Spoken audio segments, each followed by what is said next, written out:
Lo que sí sabemos es que San Fermín ha resistido por lo menos 2 pandemias. Sí, efectivamente, sí. Bueno, dos en el siglo XIX, que fueron dos de cólera morbo asiático, bueno, que también se extendieron por todo el mundo, hubo miles de muertos en los años 1855 y 1885, ¿no? Y entonces en Pamplona sí que se llegó a debatir la posibilidad de no celebrar los Sanfermines, pero al final se acabaron celebrando. Claro, hay que ponerse en aquella época que venía mucha menos gente en los Sanfermines porque también los medios de transporte eran otros, ¿no?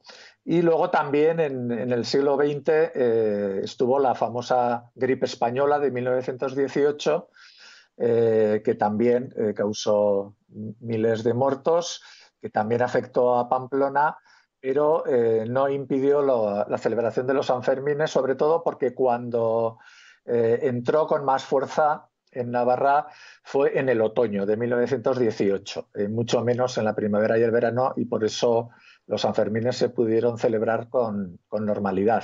Y luego, bueno, pues ya no ha habido una epidemia, digamos, de la importancia de estas que estoy citando hasta esta que estamos conociendo en estos momentos.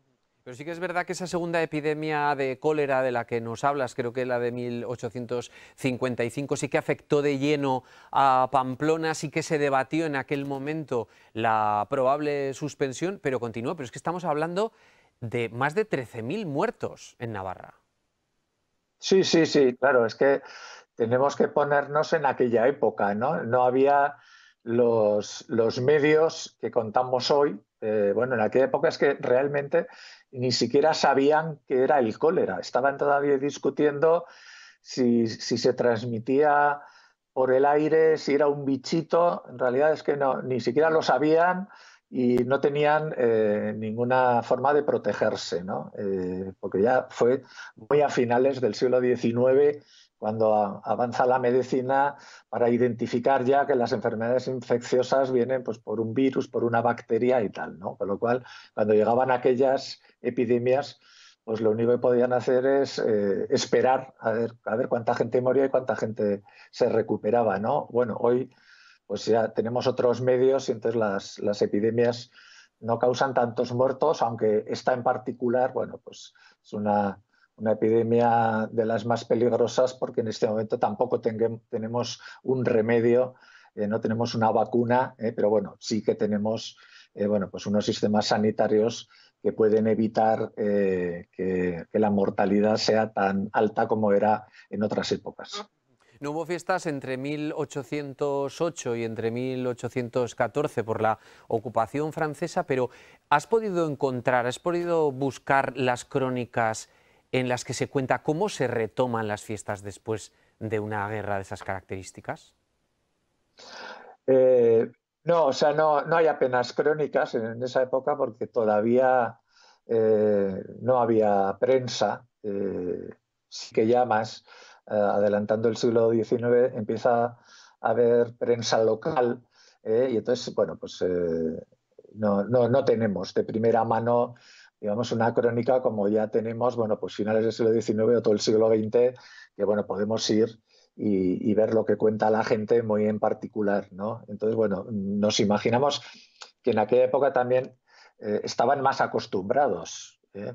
Nosotros estamos bien acostumbrados ahora a no tener guerras, ¿no? En muchos años, pero claro, en aquella época es que prácticamente iban encadenando unas guerras con otras, con lo cual lo de estar algunos años sin poder celebrar fiestas se lo tomarían con bastante más normalidad.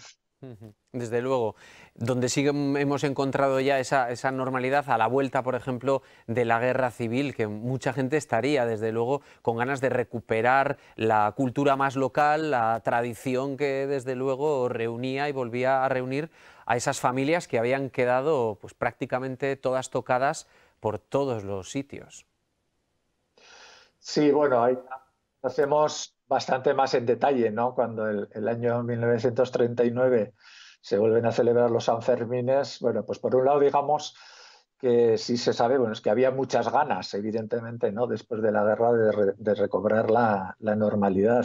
También hay que decir, es una normalidad un poco sui generis, ¿no? Porque Había gente, todavía mucha gente exiliada en la cárcel que no podía participar en las fiestas, ¿no? Y también, digamos, de alguna manera había una utilización política por el régimen que había vencido en la guerra, ¿no? Digamos que se hace con los elementos más simbólicos de la fiesta, ¿no? Y digamos que necesitó unos cuantos años de distancia con la guerra civil para que se fueran normalizando más o menos las fiestas. Sí que hay algunos actos que podemos decir que tienen una incidencia directa, ¿no? Ese parón por la guerra civil, ¿no? Por ejemplo, el chupinazo, que era un acto muy informal que tenía lugar en la Plaza del Castillo y que justamente el año 39 ya es la primera vez que se pretende oficializar, ¿no? Y luego inmediatamente pasa a ser lanzado desde la Casa Consistorial, ¿no?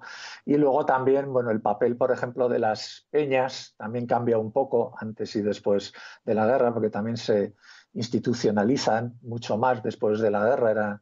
Antes eran, digamos, unas cuadrillas de mozos más informales, luego se convierten en unas entidades, digamos, pues más organizadas, digamos, registradas oficialmente con sus locales, etcétera, ¿no? Bueno, también normal porque entran en una época en la que las cosas informales y espontáneas pues no tenían mucho margen, ¿no? Entonces, bueno, hubo una cierta influencia de la guerra y del luego en cómo se reanudan los Sanfermines, aunque en líneas generales la verdad es que hay bastante continuidad a lo largo de la historia de cómo se han celebrado las fiestas.